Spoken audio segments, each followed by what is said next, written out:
Welcome to Chapter 2 of the Deep Learning Fundamentals series. In this chapter, we'll look under the hood to understand how neural networks actually compute their outputs. We'll cover forward propagation, matrix operations, weight initialization strategies, and loss functions.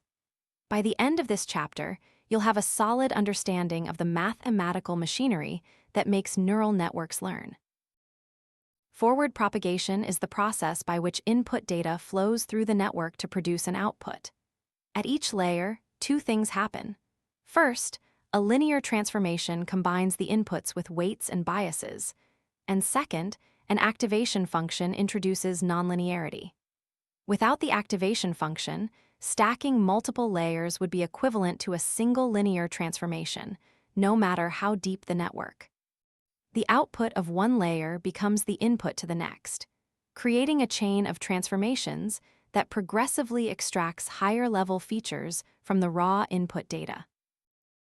The core computation in a neural network layer can be expressed as z equals x times w plus b, where x is the input matrix, w is the weight matrix, and b is the bias vector. Matrix multiplication is what makes neural networks computationally efficient because modern hardware like GPUs is highly optimized for these operations. Instead of computing each neuron's output individually with loops, we perform a single matrix multiplication that computes all neuron outputs at once. This is why frameworks like PyTorch and TensorFlow are built around tensor operations rather than scalar arithmetic. Batch processing means feeding multiple training samples through the network simultaneously.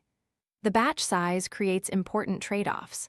A batch size of 1 is called stochastic gradient descent, or SGD. It updates weights after every single sample, which is noisy but can help escape local minima. Batch sizes between 32 and 256 offer a good balance. The gradient estimates are stable enough for reliable learning, and the computation fits comfortably in GPU memory. Using the full dataset as one batch gives the most accurate gradient but requires enormous memory and can converge to sharp minima that generalize poorly. In practice, mini-batch sizes of 32 to 256 are the standard choice for most deep learning tasks. Weight matrices are the learnable parameters that determine how strongly each input connects to each output neuron. The shape of a weight matrix is number of inputs by number of outputs, where the number of inputs is the number of input features, and the number of outputs is the number of neurons in the next layer. For example, if a layer receives 784 pixel inputs and has 256 neurons, the weight matrix has shape 784 by 256, containing over 200,000 individual parameters. Each element in the matrix represents the strength and direction of one specific connection. During training, backpropagation adjusts these values to minimize the loss function, gradually shaping the network's behavior. How you initialize weights matters more than you might expect. Initializing all weights to 0 causes a symmetry problem. Every neuron in a layer computes the same output, receives the same gradient, and updates identically. The network effectively behaves as if it has only one neuron per layer. Xavier initialization, also called Glorot initialization, scales weights based on the number of input and output neurons. It works well with sigmoid and tan activations by keeping signals in the linear region of these functions.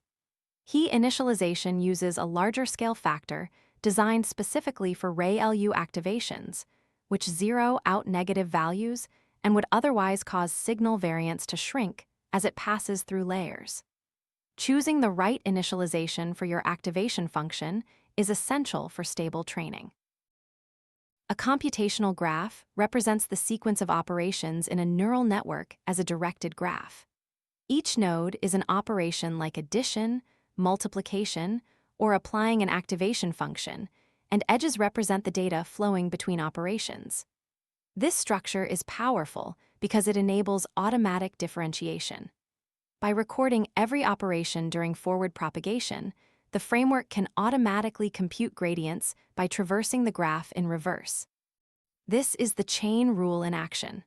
The derivative of the final output with respect to any parameter is computed by multiplying local derivatives along the path from output to that parameter.